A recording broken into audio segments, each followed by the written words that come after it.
ನಮಸ್ಕಾರ. ರಾಜ್ಯದ ಗೃಹ ಇಲಾಖೆ ಕಟಕಟೆಯಲ್ಲಿ ನಿಂತಿದೆ. ರಾಜ್ಯದ ಗೃಹ ಸಚಿವರೇ, ನೀವು ಈ ಡಿಬೇಟ್ ಕಾರ್ಯಕ್ರಮವನ್ನು ವೀಕ್ಷಣೆ ಮಾಡಬೇಕು. ರೋಡಿನಲ್ಲಿ ರೌಡಿಗಳ ಅಟ್ಟಹಾಸ, ಹೆಣ್ಣು ಮಕ್ಕಳ ಪೀಡನೆ ಹೀಗೆ ಮುಂದುವರಿತಾ ಇದೆ. ನಮ್ಮ ರಾಜ್ಯದಲ್ಲಿ ಕಾನೂನು ಸುವ್ಯವಸ್ಥೆ ಬದುಕಿದೆಯಾ ಸತ್ತಿದೆಯಾ ಅನ್ನೋ ಪ್ರಶ್ನೆಗಳು ಕಾಡ್ತಾ ಇದೆ. ಮಂಡ್ಯದಲ್ಲಿ ರೌಡಿಗಳ ಅಟ್ಟಹಾಸ, ಬೆಂಗಳೂರಿನಲ್ಲಿ ದಿನಕ್ಕೊಬ್ಬರ ಹಾಗೆ ಸ್ಟ್ರೀಟ್ನಲ್ಲಿ ಜನಸಾಮಾನ್ಯರನ್ನು ಥಳಿಸುವ ದೃಶ್ಯಗಳು, ಇದನ್ನೆಲ್ಲ ನೋಡ್ತಾ ಇದ್ರೆ ಈ ಪುಡಿ ರೌಡಿಗಳ ಹೃದಯಕ್ಕೆ ಭಯ ಹುಟ್ಟೋದು ಯಾವಾಗ? ಇದೇ ಈ ಹೊತ್ತಿನ ವಿಶೇಷ ರೌಡಿಸಂ. ನಾನು ಸಾಹಿಲ್.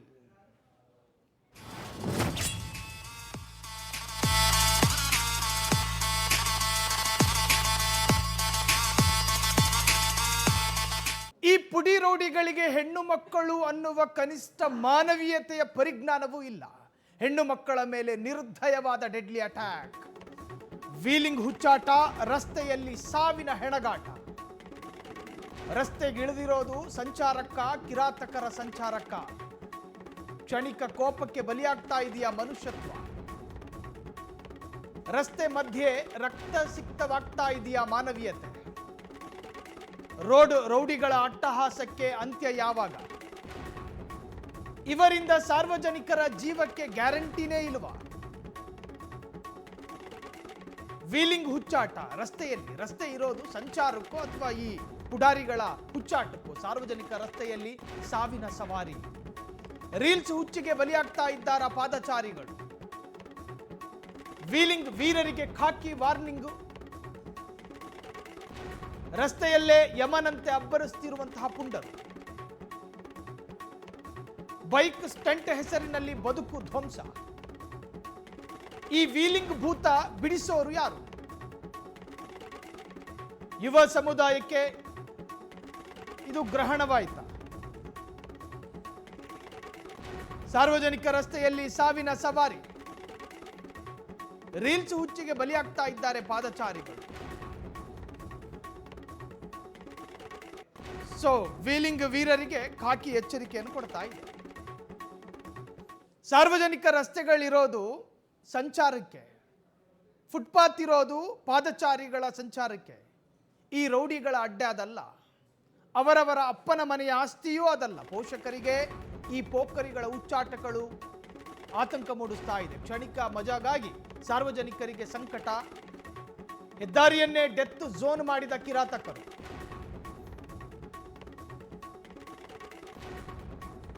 ಸಣ್ಣ ವಯಸ್ಸಿಗೆ ತಲವಾರು, ಲಾಂಗುಮಚ್ಚು. ರಸ್ತೆಯ ಮಧ್ಯೆ ಮೃಗಗಳಂತೆ ವರ್ತಿಸ್ತಿರೋ ರೌಡಿಗಳು. ಇಂಡಿಕೇಟರ್ ಹಾಕಿದ್ರು ಸಿಗೋದಿಲ್ಲ ಸೈಡು. ಪುಡಾರಿಗಳನ್ನ ಕೇಳಿದ್ರೆ ಬೀಳುತ್ತೆ ಸೈಕಲ್ ಚೈನು. ಹೆದ್ದಾರಿಗಳಲ್ಲಿ ಹದ್ದು ಮೀರಿದ ರಸ್ತೆ ಪುಂಡಾಟಿಕೆ. ಪೋಖರಿಗಳ ಸ್ಪೀಡ್ ಥ್ರಿಲ್ಲು, ಬದುಕು ಕಣ್ಣೀರು. ಹಾಡ ಹಗಲೇ ಹೆದ್ದಾರಿ ರಸ್ತೆಗಳ ಮಧ್ಯೆ ಮಾರಾಮಾರಿ ಆಗುತ್ತೆ. ಸಾರ್ವಜನಿಕರೇ ಎಚ್ಚರ, ಇಂತಹ ರಸ್ತೆಗಳಿದ್ರೆ ಗ್ಯಾರಂಟಿ ಇಲ್ಲ ಜೀವ. ಸಜ್ಜನರ ಪಾಲಿಗೆ ನರಕ ಸೃಷ್ಟಿಯಾಗ್ತಾ ಇರುವಂತಹ ಈ ಪುಂಡರು. ರೋಡ್ ರೇಜ್ಗೆ ಬ್ರೇಕ್ ಹಾಕೋರು ಯಾರು?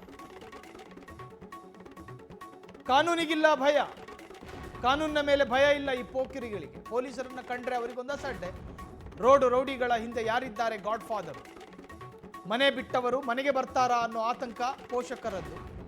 ಸೊ ಇವೆಲ್ಲವನ್ನ ಗಮನಿಸ್ತಾ ಇದ್ರೆ ಕರ್ನಾಟಕದಲ್ಲಿ ಒಂದು ಪೊಲೀಸ್ ವ್ಯವಸ್ಥೆ ಬದುಕಿದೆಯಾ ಸತ್ತಿದೆಯಾ ಈ ಪ್ರಶ್ನೆಗಳು ಕಾಣ್ತವೆ. ಹೆಣ್ಣೆತ್ತವರಿಗೊಂದು ತರಹದ ಸಂಕಟ. ನನ್ನ ಮಗಳು ಮನೆಯಿಂದ ಹೊರಗೆ ಹೋಗಿದ್ದಾಳೆ, ಸಂಜೆ ಅಭದ್ರತೆ ಆ ಪೋಷಕರನ್ನು ಕಾಡ್ತಾ ಇದೆ. ಇದೇ ವಿಚಾರದ ಅಡಿಯಲ್ಲಿ ಇವತ್ತೊಂದು ವಿಸ್ತೃತ ಚರ್ಚೆ ನಡೆಯುತ್ತೆ. ಈ ಚರ್ಚಾ ಕಾರ್ಯಕ್ರಮದಲ್ಲಿ ಅನೇಕ ಗಣ್ಯರು ಭಾಗಿಯಾಗಿದ್ದಾರೆ. ಪ್ರಮುಖವಾಗಿ ವಾಸುದೇವ್ ರಾವ್ ಅಡ್ವೊಕೇಟ್, ಜೊತೆಗೆ ಸಾಮಾಜಿಕ ಕಳಕಳಿ ಇರತಕ್ಕಂಥ ವಕೀಲರು. ತಮಗೆ ಆತ್ಮೀಯವಾದಂತಹ ಸ್ವಾಗತ. ಇನ್ನು ಸಾಮಾಜಿಕ ಹೋರಾಟಗಾರರಾಗಿರುವ ಪ್ರೇಮಮೂರ್ತಿಯು ಕೂಡ ಇದ್ದಾರೆ, ಅವರಿಗೂ ಕೂಡ ಆತ್ಮೀಯ ವೆಲ್ಕಮ್. ನಮಸ್ತೆ ಸರ್. ಇನ್ನು ಮುಂದಕ್ಕೆ ಒಂದಷ್ಟು ಜನ ಜಾಯ್ನ್ ಆಗ್ತಾರೆ. ಸೊ ಅದಕ್ಕೂ ಮುಂಚಿತವಾಗಿ ನಾನು ಅಡ್ವೊಕೇಟ್ ಜೊತೆ ಮಾತು ಪ್ರಾರಂಭ ಮಾಡ್ತೀನಿ. ಸರ್, ನಮ್ಮ ರಾಜ್ಯದಲ್ಲಿ ಗೃಹ ಇಲಾಖೆನೇ ಈಗ ಕಟಕಟೆಯಲ್ಲಿ ನಿಂತಿದೆ ಸರ್. ದಿನ ಬೆಳಗಾದ್ರೆ ಒಂದೊಂದು ರೋಡ್ ರೇಜ್ ಪ್ರಕರಣಗಳು. ಈ ಪುಡಾರಿಗಳ ಹೃದಯಕ್ಕೆ ಭಯ ಹುಟ್ಟಿಸುವುದು ನಮ್ಮ ಪೊಲೀಸ್ ಇಲಾಖೆ ಅನ್ನೋದು ಸಾಂಪ್ರದಾಯಿಕ ನಂಬಿಕೆ. ಇತ್ತೀಚೆಗಿನ ಕೆಲ ಘಟನೆಗಳನ್ನು ನೋಡ್ತಾ ಇದ್ರೆ ಪೊಲೀಸ್ ವ್ಯವಸ್ಥೆಯ ಮೇಲೆ ಯಾರಿಗೂ ಭಯ ಇಲ್ಲ. ಅಲ್ಲ, ನಿಮ್ಮ ಮಾತು ಏನೋ ಸತ್ಯದ ಸಮೀಪದಲ್ಲಿದೆ. ಏನಂದರೆ ರೋಡ್ ರೇಜ್ ಅನ್ನತಕ್ಕಂಥ ಅದು ಆ್ಯಕ್ಷನು ಅಥವಾ ಅದರದ್ದು ಮೊಮೆಂಟ್ಸ್ಗಳೇನಿದೆ, ಆ ರಿಯಾಕ್ಷನ್ ಆ್ಯಂಡ್ ಆ್ಯಕ್ಷನ್ ಏನಿದೆ, ಅವು ಪೊಲೀಸ್ ಕಾನೂನು ಕಕ್ಷೆಗೆ ಬರೋದೇ ಇಲ್ಲ. There is no law abided that ಆಕೆ ಅದರ ಮೇಲೆ ಒಂದು ಕೇಸ್ ಹಾಕಬೇಕು ಅಂತ ನಮ್ಮಲ್ಲಿ ಆ ಸೆಕ್ಷನೇ ಇಲ್ಲ, ಕಾನೂನು ಇಲ್ಲ. ಅದ್ರ ಮೇಲೆ ಬೇರೆ ಕಾನೂನುಗಳು ಹಾಕ್ಕೋಬೇಕು ನಾವು, ಅಂದರೆ ಮೋಟ್ರ್ ಆ್ಯಕ್ಟ್ ಪ್ರಕಾರ ಬೇರೆ ಕಾನೂನುಗಳು ಹಾಕ್ಕೋಬೇಕಾಗತ್ತೆ. ಇಲ್ಲಿ ಒಂದು ಸ್ವಲ್ಪ ಒಳಗೆ ಹೋಗೋಣ. ಈ ಥರ ಯಾಕೆ ಈ ರೌಡಿಸಮ್ಮು, ಈ ವೀಲಿಂಗು, ಮತ್ತು ಏನು ರಸ್ತೆಯಲ್ಲಿ ಒಂಥರ ದುರ್ನಡತೆಗಳು, ನಮ್ಮನ್ನು ಯಾರು ಕೇಳೋದಿಲ್ಲ ಅನ್ನತಕ್ಕಂಥ ಈ ಮನೋಭಾವ, ಇವೆಲ್ಲವೂ ಕೂಡ ಸೈಕಾಲಜಿಕಲ್ ಬ್ಯಾಕ್ಗ್ರೌಂಡ್ ಇದೆ. ಏನಾಗುತ್ತೆ, ಎರಡು ಹಂತಕ್ಕೆ ಹೋಗೋಣ. ಮೊದಲನೇ ಹಂತ ಏನಂತಂದರೆ ಆ ಡಿಪ್ರೆಷನ್ ಮತ್ತು ಆ ಡೆಸ್ಪರೇಟ್ಸ್ ಇರುತ್ತಲ್ಲ, ಏನು ಬೇರೆ ಬೇರೆ ಒತ್ತಡಗಳಿಂದ ಸಣ್ಣದೊಂದು ಎಲ್ಲರೂ ಒಂದು ಕಡೆ ಬೆಲೂನ್ ತೂತು ಮಾಡ್ದಂಗೆ ಮಾಡಿದ್ರೆ ತಕ್ಷಣ ರಿಯಾಕ್ಟ್ ಆಗುತ್ತೆ. ಯಾರೋ ರೋಡ್ಗೆ ಅಡ್ಡ ಬಂದರು, ಗಾಡಿ ಸೈಡ್ ತಗಲ್ತು, ಅಥವಾ ಯಾರೋ ಬಂದುಬಿಟ್ಟು ನಮಗೆ ಪಾಸ್ ಮಾಡಿದ್ರು, ಅಥವಾ ಏನೋ ಒಂದು ಮಾತು ರೇಗೋದ್ರು ಅಂತಷ್ಟೇ ಇಮ್ಮಿಡಿಯೇಟಾಗಿ ನಮ್ಮ ಒಳಗಿರ್ತಕ್ಕಂಥ ಅಡ್ರಿನಲ್ ಗ್ರಂಥ ಇದೆಯಲ್ಲ, ಅದು ರಿಯಾಕ್ಟ್ ಮಾಡೋದು ಇಮ್ಮಿಡಿಯೇಟಾಗಿ ಏನಂತ ತಕ್ಷಣ ರಿಯಾಕ್ಟ್ ಮಾಡೋ ಅಂತ ಹೇಳುತ್ತದು. ಆ ಒಂದು ಅಲ್ಪಾವಧಿಯ ಆ ಕೋಪ ಇದೆಯಲ್ಲ, that leads to lot of complication. ಆ ಕೋಪ ಸಮಾಧಾನವಾಗಿದ್ದು ಕೊನೆಗೆ ಒಂದು ಮಾತುಕತೆಯಲ್ಲಿ ಇತ್ಯರ್ಥ ಆದರೆ ಪರವಾಗಿಲ್ಲ. ಕೈ ಮೀರೋದು, ಆಮೇಲೆ ಜಗಳಿಗೆ ಮೈ ಮೇಲೆ ಕೈ ಹಾಕೋದು, ಕೊನೆಗೆ ಎಷ್ಟು ಮಟ್ಟಿಗೆ ಅತಿರೇಕಕ್ಕೆ ಹೋಗುತ್ತಂದರೆ ಹೆಲ್ಮೆಟ್ಟಿಂದ ಹೊಡೆದು ಪ್ರಾಣಾಂತಕ್ಕೆ ಹೊಡೆಯೋದು, ಅಥವಾ ಕಲ್ಲು ಸಿಕ್ಕಿದ್ರೆ ಕಲ್ಲು ತೊಗೊಂಡು ಹೊಡೆಯೋದು, ರಾಡ್ ತೊಗೊಂಡು ಹೊಡೆಯೋದು, ಇವೆಲ್ಲವೂ ಕೂಡ ಸೈಕಾಲಜಿಕಲ್ ಡಿಸಾರ್ಡರ್. ಆಮೇಲೆ ಇನ್ನೊಂದು ಹುಚ್ಚಿದೆ, ಈ ಹೊಸ್ತಾ ಬಂದಿರೋ ಹುಚ್ಚು, ಹೊಸ ಒಂದು ಕಾಯಿಲೆ ಬಂದಿದೆ. ಮೊಬೈಲ್ ಫೋನ್ ಇಟ್ಕೊಂಡ್ಬಿಡ್ತಾರೆ ಗಾಡಿ ಒಳಗೆ. ಅದೇನು ಕಡ್ದು ಕಟ್ಟೆ ಹಾಕ್ತಾರೋ ಗೊತ್ತಿಲ್ಲ, ಆ ಮೊಬೈಲ್ ಫೋನ್ ಹಿಡ್ಕೊಂಡೇ ಹೋಗ್ತಿರ್ತಾರೆ ಹಿಂಗೆ. ಅಲ್ಲಿ ಹಿಂದೆ ಯಾರು ಬರ್ತಾರೆ, ಮುಂದೆ ಯಾರು ಬರ್ತಾರೆ, ನೀವು ಸುಮ್ಮನೆ ಅವ್ರನ್ನ ಸ್ವಲ್ಪ ಮಾತಾಡ್ಸಿ ಹಿಂಗೆ, ತಕ್ಷಣ ಈ ಬುಲ್ಡಾಗು ಮತ್ತು ಮ್ಯಾಡ್ ಡಾಗ್ ಥರ ತಿರುಗಿ ಬೀಳ್ತಾರೆ. This is nothing but purely disorder character. It's a disorder. ಇಲ್ಲದ್ರೆ ಏನಾಗುತ್ತೆ ನೋಡಿ, ಈಗ ಪೊಲೀಸ್ ಹಿಡಿದಾಕ್ತಾನೆ ಇಟ್ಕೊಳ್ಳಿ. ನಮ್ಮಲ್ಲಿ SRBA ಸ್ಟೇಟ್ ಕ್ರೈಮ್ ರಿಪೋರ್ಟ್ ಪ್ರಕಾರ ಹೋದಾಗ ನಮ್ಗೆ ಅಂಕಿಅಂಶನೂ ಸಿಗೋದಿಲ್ಲ. ಎಷ್ಟು ಜನ ರೋಡ್ ರೇಜಿಗೆ ನಾವು ಅರೆಸ್ಟ್ ಮಾಡಿದ್ವಿ, ಎಷ್ಟು ಜನಕ್ಕೆ ಜೈಲಿಗೆ ಕಳಿಸಿದ್ವಿ, ಎಷ್ಟು ಜನಕ್ಕೆ ಪನಿಷ್ಮೆಂಟ್ ಆಯಿತು ಅಂತ ನಮಗೆ ಅಂಕಿಅಂಶ ನಮಗೆ ಸಿಗೋದೇ ಇಲ್ಲ. ಬೇರೆದಕ್ಕೆಲ್ಲ ಸಿಗುತ್ತೆ ನಮ್ಮಲ್ಲಿ ಕ್ರೈಮ್ ರೇಟ್ ಇದ್ರಲ್ಲಿ ಸಿಗೋದೇ ಇಲ್ಲ ನಿಮಗೆ. ಕಾರಣ ಯಾಕಂತಂದರೆ as I told you, act ಏನಿದೆ, ಆ್ಯಕ್ಟಿಗೆ ಒಂದು ಫ್ರೇಮೇ ಇಲ್ಲ. ಸೆಕ್ಷನ್ಗಳಿವೆ ಬೇರೆ ಬೇರೆ, BNS ಆ್ಯಕ್ಟ್ ಇದೆ, ಆಮೇಲೆ ಇಂಡಿಯನ್ ಪೀನಲ್ ಕೋಡ್ ಹಳೆ ಆ್ಯಕ್ಟ್ಗಳು ಎಲ್ಲ ಒಂದು 7-8 ಆ್ಯಕ್ಟು ಇದೆ. ಆ ಅಟ್ರ್ಯಾಕ್ಟ್ ಮಾಡಬೇಕಾದ್ರೆ ಪೊಲೀಸಿಗೆ ನೈತಿಕತೆ ಇರಬೇಕು. ಈಗ ಕೆಲವ್ರು ಹೋಗ್ತಾರೆ ನೋಡಿದ್ರು, ಮೊನ್ನೆ ಯಾವುದೋ ಒಂದು ಆಂಬುಲೆನ್ಸನ್ನು ಬಿಡಲೇ ಇಲ್ಲ, ದಟ್ ಈಸ್ ಎನ್ ಅಫೆನ್ಸು. ಅವ್ರು ಏನು ಮಾಡಬೇಕು ಅಂದರೆ ಇಮ್ಮಿಡಿಯೇಟಾಗಿ ಅದನ್ನು ಯಾವಾಗ ಏನಾಗತ್ತೋ ಅಂದರೆ ಹೆದರಿಕೆ ಇಲ್ಲ. ಮೊದಲದಾಗಿ ಏನಾಗಂದರೆ ಕಾನೂನು ಮೇಲೆ ಗೌರವ ಇಲ್ಲ, ಮತ್ತು ಕಾನೂನು ಮೇಲೆ ಹೆದರಿಕೆ ಇಲ್ಲ. ನಾನು ನಡೆಯುತ್ತೆ, ನಾನು ಮಾಡಿದ್ದೆ ನಡೆಯುತ್ತೆ ಅನ್ನತಕ್ಕಂಥ ಧೋರಣೆ ಜೊತೆಗೆ ಅವರು ಯಾರು ಹಿಂಭಾಗದಲ್ಲಿ ಅವ್ರನ್ನ ಯಾರು ಬೆಂಬಲಿಸ್ತಿದ್ದಾರೆ ಅದಕ್ಕೆ ಉಂಟಾಗತ್ತೆ. ತುಷ್ಟೀಕರಣ ರಾಜಕಾರಣ ಬಂದಾಗ ಏನಾಗತ್ತಂದರೆ, ಸಾಹೇಬ್ರಿಕಲ್ಲಿ ಫೋನ್ ಮಾಡ್ಸೋಣ ಬಿಡು, ನಮ್ಮ ಲೀಡರ್ಕಲ್ಲಿ ಫೋನ್ ಮಾಡ್ಸೋಣ ಬಿಡು ಅನ್ನತಕ್ಕಂಥ ಧೋರಣೆ ಇದೆಯಲ್ಲ, ಈ ಹುಚ್ಚಾಪಟ್ಟೆ ನಡೀತಾ ಇದೆ. ಸರ್, ಈಗ ನಾನು ಗೃಹ ಇಲಾಖೆ ಬಗ್ಗೆ ಏನು ಮಾತಾಡೋಕ್ಕೆ ಇಷ್ಟಪಡಲ್ಲ. ನಮ್ಮ ಕರ್ಮ, ನಮ್ಮ ಪ್ರಾರಬ್ಧ, ನಮ್ಮ ಸಿಕ್ಕಿರತಕ್ಕಂಥ ಇಲಾಖೆ ಹಂಗಿದೆ, ಭರವಸೆ ಕಳ್ಕೊಳ್ಳೋ ಥರ ಇದೆ ಅದು. ನಾವು ಅದನ್ನ ಬಗ್ಗೆ ಚರ್ಚೆ ಮಾಡೋದು ವೇಸ್ಟೇ. ಅವ್ರು ಹಿಂಗಿರ್ಬೇಕಾ ಹಂಗಿರ್ಬೇಕಂತ ಹೇಳಿದ್ರೆ ಅದು ಒಂಥರ ರೋದನ ಆಗ್ಬಿಡುತ್ತದು. ಇಲ್ಲಿ ಏನಂತಂದರೆ ನಮ್ಮಲ್ಲಿ ಸಮರ್ಥ ಪೊಲೀಸ್ ಅಧಿಕಾರಿಗಳಿದ್ದಾರೆ. ಆ ಬೈ ಚಾನ್ಸ್ ಹಿಡಿದು ಹಾಕೋನು 10 ನಿಮಿಷ ಬಿಡುಗಡೆ ಆಗ್ತಾನು. ಹಿಡಿದು ಬಿಟ್ಟು ಅವನು ಹೊರಗಡೆ ತೊಗೊಂಡು ಇನ್ನೇನು ತೊಗೊಂಡು ಒಳಗಡೆ ಜೀಪಲ್ಲಿ ಕೂಡ್ಸ್ಕೋಬೇಕಂದ್ರೆ ಪಟ್ಟೊಂದು ಫೋನ್ ಬರುತ್ತೆ, ಬಿಟ್ಟು ಕಳಿಸ್ತಾರೆ. ಏನ್ರಿ ಪೆಟ್ಟಿ ಕೇಸ್ಗೆಲ್ಲ ಹಾಕ್ತೀನಿ.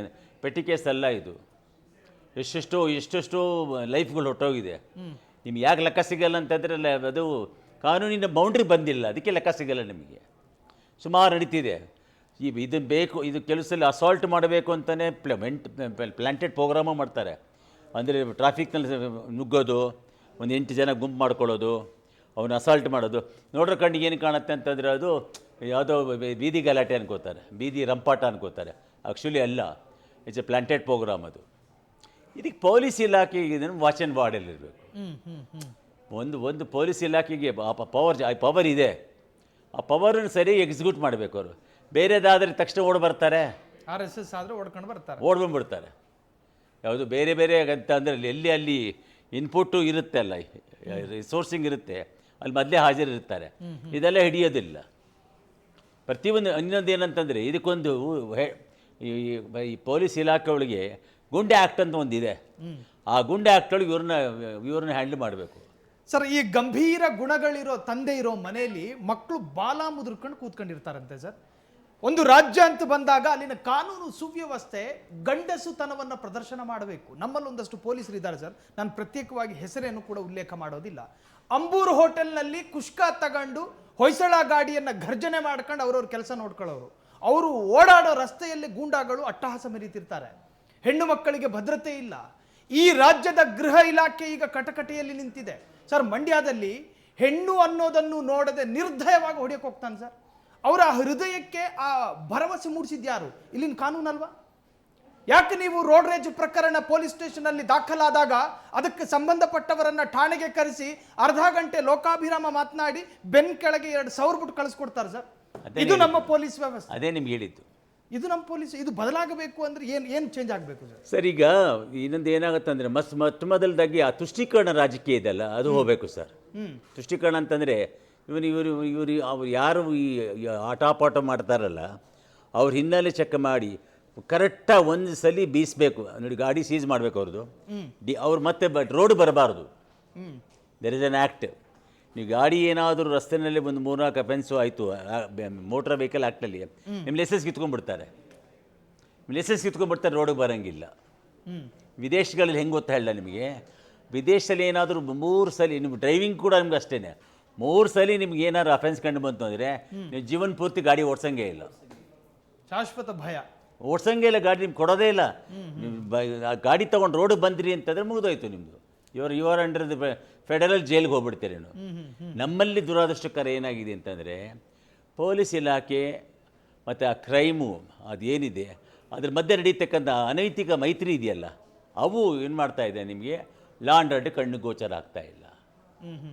ಲಾ ಫ್ರೇಮ್ಗಳು ಕಣ್ಣು ಕಾಣ್ತಾ ಇಲ್ಲ ನಮಗೆ. ಬೇಸಿಕ್ ಪ್ರಾಬ್ಲಮ್ ಏನಂತಂದರೆ ಇಚ್ಛಾಶಕ್ತಿ ಇರಬೇಕು.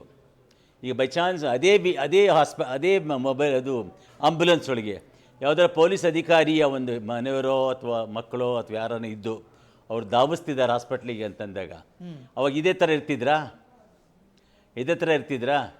ಅವ್ರಿಗೆ ಏನು ಆ್ಯಕ್ಷನ್ ತೊಗೊಂಡ್ರು? ಪಬ್ಲಿಕ್ ಇನ್ನೊಂದು ಹೆಂಗೆ ಗೊತ್ತಾ ಸರ್, ಕ್ರೈಮ್ ರಾಶಿಯೋ ಏನಿದೆ ಅದನ್ನು ಪಬ್ಲಿಕ್ ಡೊಮೈನಲ್ಲಿ ತೋರಿಸ್ಬೇಕು. ಅದನ್ನು ನೀವು ಮಕ ಬಟ್ಟೆ ಹಾಕ್ಬಿಡ್ತಾರೆ. ಅವ್ನು ಕಳ್ಳ ಅಂತ ಗೊತ್ತು, ದರೋಡೆಕೋರ ಅಂತ ಗೊತ್ತು, ಅವನು ಟೆರರಿಸ್ಟ್ ಅಂತ ಗೊತ್ತು, ಆದರೂ ಮಕ ಮುಚ್ತಾರೆ. ಯಾಕೆ ಅಂತಂದರೆ ಕಾಣಿಸ್ಬಾರ್ದು ಅಂತ. It is you are producing before the court. ಅವನು ಅರೆಸ್ಟ್ ಮಾಡಿ ಎತ್ಕೊಂಡ್ಬರ್ತೀರ, ಆಮೇಲೆ ಮಕ ಮುಚ್ಕೊಂಬರಾಗತ್ತೆ ಏನಿದೆ. ಇದು ಜನಕ್ಕೆ ಒಂದು ಸಲ ಅವ್ನು ಗೊತ್ತಾಗ್ಬಿಡ್ತು ಅಂತಂದರೆ ಇವನು ಅಫೆಂಡರ್ ಅಂತ ಗೊತ್ತಾದ ತಕ್ಷಣ ಸಮಾಜ ನೋಡೋ ದೃಷ್ಟಿಕೋನ ಬದಲಾಗತ್ತೆ. ಅಲ್ಲಿ ನಮ್ಮಲ್ಲಿ ಲಕೂನ ಇದೆ ಇಲಾಖೆದು. ಈಗ ಇನ್ನೊಂದು ಏನಾಗುತ್ತೆ ಸರ್, ಈಗ ನಮ್ಮ ದುರಾದೃಷ್ಟಕರಣ ಏನು ನಮಗೆ ಸಿಗೋತಕ್ಕಂಥ ನಾವು ಇಷ್ಟು ವರ್ಷಗಳು ನನ್ನ ಅನುಭವದ ರಾಜಕೀಯದಲ್ಲಿ Karnataka did not find any good home minister. ಪಕ್ಷಾತೀತವಾಗಿ ಹೇಳ್ತಾ ಇದ್ದೀರಿ. ನಾನು ಯಾವುದೇ ಪಕ್ಷದ ಸಂಬಂಧಿನೂ ಅಲ್ಲ, ಅದು ಯಾವುದೇ ಪಕ್ಷದ ವಕ್ತಾರನೂ ಅಲ್ಲ.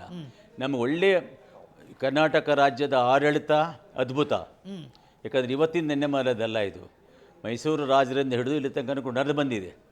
ಸಹಸ್ರಾರು ವರ್ಷಗಳ ಕಾಲ ನಡ್ಕೊ ಬಂದಿದೆ. ನಮಗೆ ಸರಿಯಾದ ಹೋಮ್ ಮಿನಿಸ್ಟರ್ ಸಿಗಲಿಲ್ಲ. ಇನ್ನು ಮುಂದೆ ಗೊತ್ತಿಲ್ಲ ಏನಾಗುತ್ತೆ. ಬರೀ ಏನಾಗುತ್ತೆ ಅಂತಂದರೆ ಕೇವಲ ಇಲಾಖೆ ಒಳಗೆ ಅವರು ಹಿಡ್ತಾನೆ ಇಲ್ವಲ್ಲ, ಏನು ನಡೀತಿಲ್ಲ ಅಂತ. ಸರ್, ಈಗ ನೀವೇ ನೋಡ್ತಿರ್ತೀರಿಲ್ಲ, ಕೆಲವು ಪೊಲೀಸ್ ಅಧಿಕಾರಿಗಳು ಯೂನಿಫಾರ್ಮ್ಗಳು ಹಾಕ್ಕೊಂಡು ಅವರು ಪೋಸ್ಕೋ ಕೇಸ್ಗೆಲ್ಲ ಹಿಡಿದಾಕ್ತಾರೆ ಅಂತಂದರೆ ಯಾವ ಅಧಿಕಾರಿ ಅವನು ಹಿಡಿದು ಬಿಟ್ಟು ಅವನು ಒಳಗೆ ಹಾಕಬೇಕಾಗಿತ್ತು ಪೋಸ್ಕೋ ಕೇಸಿನ ಅಪರಾಧಿಗಳನ್ನು, ಅವನೇ ಆರೋಪಿ ಆಗ್ಬಿಟ್ರೆ. ಎಸ್, ಇನ್ನೂ ಈ ಚರ್ಚಾ ಕಾರ್ಯಕ್ರಮದಲ್ಲಿ ಮತ್ತೋರ್ವ ಅತಿಥಿ ಜಾಯ್ನ್ ಆಗಿದ್ದಾರೆ. ಪದ್ಮಾಕ್ಷಿ, ಮನಃಶಾಸ್ತ್ರಜ್ಞೆ. ಮೇಡಮ್ ನಮಸ್ಕಾರ ಆ್ಯಂಡ್ ವೆಲ್ಕಮ್ ಈ ಶೋಗೆ. ಮಾತಾಡೋದಿದೆ, ಪ್ರೇಮಮೂರ್ತಿ ಅವ್ರ ಜೊತೆ ಮಾತು ಆರಂಭ ಮಾಡ್ತೀನಿ. ಮೇಡಮ್, ಬೆಂಗಳೂರನ್ನು ಉದಾಹರಣೆಗೆ ತಗೊಳ್ಳೋಣ ಮೇಡಮ್.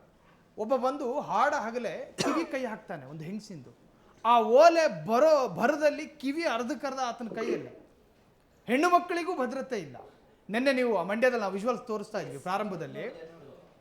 ಹೆಂಗಸು ಅನ್ನೋ ಕನಿಷ್ಠ ಮಾನವೀಯತೆ ಆತನಲ್ಲಿ ಇರಲಿಲ್ಲ, ಒಡೆದಕ್ಕೆ ಹೋಗ್ತಾನೆ. ಈ ಎಲ್ಲ ಬೆಳವಣಿಗೆಗಳನ್ನು ನೋಡ್ತಾ ಇದ್ದಾಗ ನಿಮ್ಗೆ ಅನ್ಸೋದೇನು ಮೇಡಮ್? ಅದಕ್ಕೆ ಅವ್ರನ್ನ ರೌಡಿಗಳು ಅನ್ನೋದು ಸರ್. ಅವ್ರಿಗೆ ಹೆಸರಿಟ್ಟಿರೋದೇ ರೌಡಿಗಳು ಅಂತ. ಆಮೇಲೆ ಈ ರೌಡಿಸಮ್ ಮಾಡೋದ್ರಲ್ಲಿ ಎಲ್ಲ ಚಿಕ್ಕ ವಯಸ್ಸು ಹುಡುಗರು. ಈ ನೋಡಿ ಇವಾಗ ಈ ಮೈಸೂರು ರೋಡು ಅಂತಂದಮೇಲೆ ಎಲ್ಲ ಕಡೆ ಸುಮಾರು ಎಷ್ಟು CC ಕ್ಯಾಮ್ರಾಗಳಿದೆ, ಎಷ್ಟು CC ಕ್ಯಾಮ್ರಾಗಳಿದೆ. CCTV ನಲ್ಲಿ ಎಲ್ಲ ಫುಟೇಜ್ ನೋಡ್ತಾ ಇರ್ತಾರೆ ಪೊಲೀಸರು. ಈ ರೀಲ್ಸ್ ಮಾಡ್ತಾ ಇರ್ತಾರಲ್ಲ, ರೀಲ್ಸ್ನ ಪ್ರತಿಯೊಂದು ಅವ್ರು ಗಮನಿಸ್ತಾ ಇರ್ತಾರೆ. ಗಮನಿಸ್ತಾ ಇದ್ದಾಗ ಯಾಕೆ ಇದನ್ನ ಆಕ್ಷನ್ ತಗೊಳ್ಳೋದಿಲ್ಲ? ಒಂದು, ಇದು ಇಷ್ಟು ಗಲಾಟೆ ಆಗ್ತಾ ಇದೆಯಲ್ಲ, ಇಷ್ಟು ದೊಡ್ಡ ಗಲಾಟೆ ಅದ. ಲೇಡಿ ಅಂತಲೂ ನೋಡದೆ ಅವರು ಲೇಡಿದು ವಾಲೆ ಕಿತ್ಕೊಳಕ್ಕೆ ಹೋಗ್ತಾರೆ. ಫುಲ್ಲು ಗುಂಪು ಬಂದು ಒಬ್ಬರಿದ್ರು, ಇಬ್ಬರಿದ್ರು, 4 ಜನ ಆದರು, 10 ಜನ ಆದರೂ ಕಿತ್ಕೊಂಡು ತಿನ್ಬೇಕಾದ್ರೆ, ಅದು ಅವ್ರನ್ನ ಹೊಡಿಯೋಕ್ಕೆ ಹೋಗ್ಬೇಕಾದ್ರೆ ಎಲ್ಲಿದೆ ಪೊಲೀಸು? ಒಂದು ಸೆಕೆಂಡ್ ಬರೋಕ್ಕೆ ಸರ್ CC ಕ್ಯಾಮ್ರಾ ಎಲ್ಲ ಕಡೆ ಓಡ್ತಾ ಇರುತ್ತೆ, ಎಲ್ಲ ನೋಡ್ತಾ ಇರ್ತಾರೆ. ಇದು ಒಂದು ಪೊಲೀಸ್ ವ್ಯವಸ್ಥೆ ಇವತ್ತು ಕೆಲಸ ಮಾಡ್ತಾ ಇಲ್ಲ. ಇನ್ನೊಂದು, ನಮ್ಮ ಮಾನ್ಯ ಗೃಹ ಸಚಿವರು ಅದರ ಕಡೆ ಗಮನ ಕೊಡ್ತಾ ಇಲ್ಲ. ಯಾಕೆ ಗೃಹ ಸಚಿವರು ಕೊಡ್ತಾ ಇಲ್ಲ ಅಂತ, ಈಗ ಅವ್ರನ್ನೆಲ್ಲ ಒಳಗೆ ಹಾಕ್ತಾರೆ. ಒಳಗೆ ಹಾಕಿದ್ರೆ ಸರ್ ಹೇಳ್ದಂಗೆನೆ ಅರ್ಧ ಗಂಟೆಲಿ ಈಚೆ ಬರ್ತಾರೆ.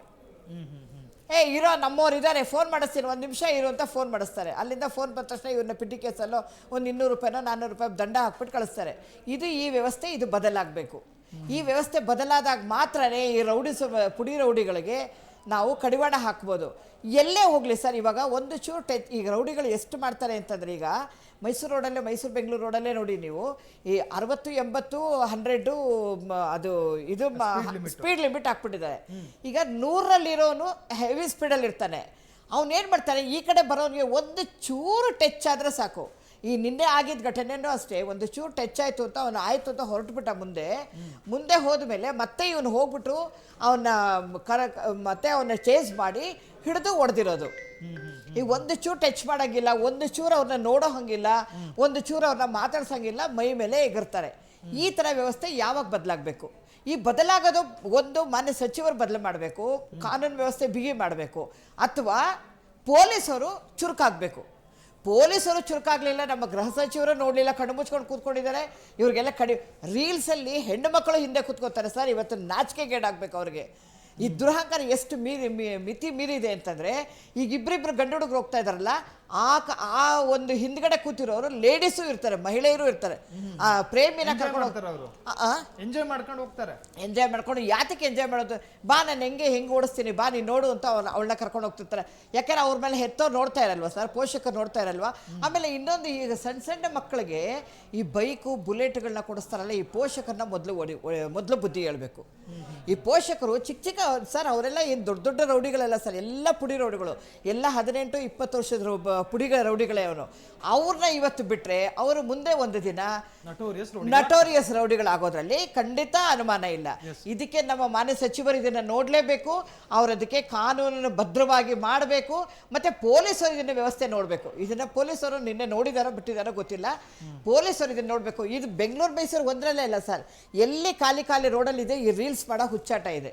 ಆಮೇಲೆ ನಾವು ಎಷ್ಟೋ ಸಲ ನೋಡಿ, ನಮ್ಮ ಇದರಲ್ಲಿ ನಾವು ಹಿಂದ್ಗಡೆ ಕಾರಲ್ಲಿ ಹೋಗ್ತಿದ್ದಾಗ ಆ ನಂಬರ್ ಸಹ ನಾವು ಪೊಲೀಸರಿಗೆ ಕೊಟ್ಟಿರ್ತೀವಿ. ಆ ನಂಬರ್ ಸಹ ನಾವು ಪೊಲೀಸರಿಗೆ ಕೊಟ್ಬಿಟ್ಟು, ಸರ್ ಇಂಥ ರೋಡಲ್ಲಿ ಹಿಂಗೆ ಹೋಗ್ತಾ ಇದ್ದಾರೆ, ಇಬ್ಬರು ಹೋಗ್ತಾ ಇದ್ದಾರೆ ಸರ್ ಅಂದರೆ, ಅಲ್ಲಿ ನಾವು ಅರ್ಧ ಗಂಟೆ ಪಕ್ಕದಲ್ಲಿ ಲೆಫ್ಟಲ್ಲಿ ಹಾಕೊಂಡು ಅರ್ಧ ಗಂಟೆ ಕಾದ್ರೂ ಪೊಲೀಸರು ಅಲ್ಲಿ ಬರಲ್ಲ. ಒಂದು ವೇಳೆ ಬಂದ್ರೂ ಅವನು ಅರ್ಧ ಗಂಟೆಯಲ್ಲಿ ಮತ್ತೆ ರೋಡಲ್ಲಿ ಕುಣ್ಕೊಂಡು ಹಿಂಗೆ ಹೋಗ್ತಿರ್ತಾನೆ ಅವನು. ಅಥವಾ ಅವರು ಪಕ್ಕದಲ್ಲಿ ಏನಾದ್ರು ವ್ಯಾನ್ಗಳು ಬಸ್ಸುಗಳು ಏನಾದ್ರು ಬಂದರೆ ಇವರು ನುಚ್ಚುನೂರಾಗೋದು ಗ್ಯಾರಂಟಿ. ಇಬ್ಬರು ಪ್ರಾಣ ಕಳ್ಕೊಳ್ಳೋದಂತೂ ಗ್ಯಾರಂಟಿ. ಈ ರೀಲ್ಸಲ್ಲಿ ಎಷ್ಟು ಜನ ಪ್ರಾಣ ಕಳ್ಕೊಂಡಿದ್ದಾರೆ ಸರ್, ನಮ್ಮ ಕಣ್ಣು ಮುಂದೆನೆ. ರೀಲ್ಸ್ ಹೋಗ್ತಾನೆ ಮುಗುಚು ಬಿದ್ದರೆ ಸ್ಪಾಟ್ ಔಟ್ ಅವರು. ಒಂದು ಚೂರೇನೋ ಟಚ್ ಆದರೆ, ಈ ಇದಕ್ಕೇನಾದ್ರು ರೋಡ್ಗೆ ಟಚ್ ಆದರೆ, ಅಥವಾ ಬ್ಯಾರಿಕೇಡ್ ಹಾಕಿರ್ತಾರಲ್ಲ ಅದಕ್ಕೇನೋ ಟಚ್ ಆದರೂ ಅಷ್ಟೇ ಅವರಿಬ್ಬರು ಪ್ರಾಣ ಕಳ್ಕೊಳ್ಳೋದೆ. ಯಾಕೆ ಎಲ್ಲಿ ಕಾನೂನು ಎಲ್ಲಿದೆ? ಮಾನ್ಯ ಸಚಿವರು ನೋಡ್ಬೇಕು ಇದನ್ನ. ಕಾನೂನು ವ್ಯವಸ್ಥೆ ಕಾನೂನು ಬಲವಾಗಬೇಕು. ಎಸ್ ಪದ್ಮಾಕ್ಷಿ ಮೇಡಮ್, ಭಾರತ ಮತ್ತು ಕರ್ನಾಟಕ ಕೆಲವೊಂದು ಬೆಳವಣಿಗೆಗಳು ಇತ್ತೀಚೆಗೆ ನಡೀತಾ ಇದೆ. ಅಲ್ಲೆಲ್ಲ ವೆಸ್ಟ್ ಬೆಂಗಾಲ್ನಲ್ಲಿ 12 ವರ್ಷದ ಹೆಣ್ಣು ಮಗಳನ್ನ 10ಕ್ಕೂ ಹೆಚ್ಚು ನಾಯಿಗಳು ರೇಪ್ ಮಾಡ್ತಾರೆ ಹಾಡ ಹಗಲೇ. ಅದೆಲ್ಲ ಒಂದು ಕಡೆ, ಒಂದು ಪ್ರೆಗ್ನೆಂಟ್ ತುಂಬು ಗರ್ಭಿಣಿ ನಡ್ಕೊಂಡು ಹೋಗಬೇಕಾದ್ರೆ ಹಿಂದ್ಗಡೆಯಿಂದ ಒಬ್ಬ ಅಷಡ್ಢಾಳ ಆಕೆಯ ಸ್ತನವನ್ನು ಮುಟ್ಟು ಓಡೋಗ್ತಾನೆ. ನಮ್ಮ ಕರ್ನಾಟಕದ ಮಂಡ್ಯದಲ್ಲಿ ಮೇಡಮ್ ನಿನ್ನೆ ಹುಡುಗರ ಕೋಪಕ್ಕೆ ಹೆಣ್ಣು ಅನ್ನೋದನ್ನು ನೋಡಿದಲೆ ಡೆಡ್ಲಿ ಅಟ್ಯಾಕು. ಈಗ ಈ ಕೆಲವರ ಕಾಮ ಮತ್ತು ಕೆಲವರ ಕೋಪ, ಈ ಎರಡಕ್ಕೂ ಬ್ಯಾರಿಕೇಡ್ ಹಾಕಬೇಕಾಗಿದ್ದ ನಮ್ಮ ಪೊಲೀಸ್ ವ್ಯವಸ್ಥೆ ಇದೆಯಲ್ಲ, ಒಂಥರದ್ದು ನಿಸ್ಸಹಾಯಕತ ಸ್ಥಿತಿಯಲ್ಲಿದೆ.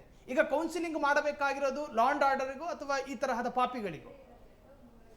ಎಲ್ಲರಿಗೂ ಎಲ್ಲರಿಗೂ ಬೇಕಾಗಿದೆ. ಯಾಕಂದ್ರೆ ಎಲ್ಲರೂ ಸ್ಟ್ರೆಸ್ ಅಲ್ಲೇ ಕೆಲಸ ಮಾಡ್ತಾ ಇರೋದು. ಈಗ ನೀವು ರೋಡಲ್ಲಿ ಗಾಡಿ ಓಡಿಸ್ಬೇಕಾದ್ರೆ ಸಿಗ್ನಲ್ ಅಲ್ಲಿ ಹಿಂದ್ಗಡೆ ಇರೋರು ಎಲ್ಲರೂ ಆನ್ ಮಾಡ್ತಾನೆ ಇರ್ತಾರೆ. ನಾನು ಅವಾಗ ಎಷ್ಟೋ ಸತಿ ಅನ್ಕೊಳ್ಳೋದು, ಅವ್ನ್ ಮುಂದೆಗಡೆ ಇರೋರಿಗೆ ಹೋಗುವಂತ ಪರಿಸ್ಥಿತಿ ಇದ್ರೆ ಅವ್ನು ಹೋಗಿ ಹೋಗ್ತಾನೆ, ಅವ್ನು ಏನಕ್ಕೆ ಸಿಗ್ನಲ್ ಅಲ್ಲಿ ಸುಮ್ಮನೆ ನಿಂತ್ಕೋತಾನೆ ಅಂತ. ಅಂದ್ರೆ ಪೇಷನ್ಸೇ ಹೊರಟೋಗ್ಬಿಡಿದೆ ಯಾರಿಗೂ ಸಹ. ಪೇಷನ್ಸೇ ಇಲ್ಲ, ಫುಲ್ ಕಾನ್ಸ್ಟೆಂಟ್ ಆಗಿ ಹಾಂಕ್ ಮಾಡೋದು. ಆಮೇಲೆ ಎಲ್ಲದಕ್ಕಿಂತ ಪೇಷನ್ಸ್ಗಿಂತ ಹೆಚ್ಚಾಗಿ ಎಥಿಕ್ಸ್.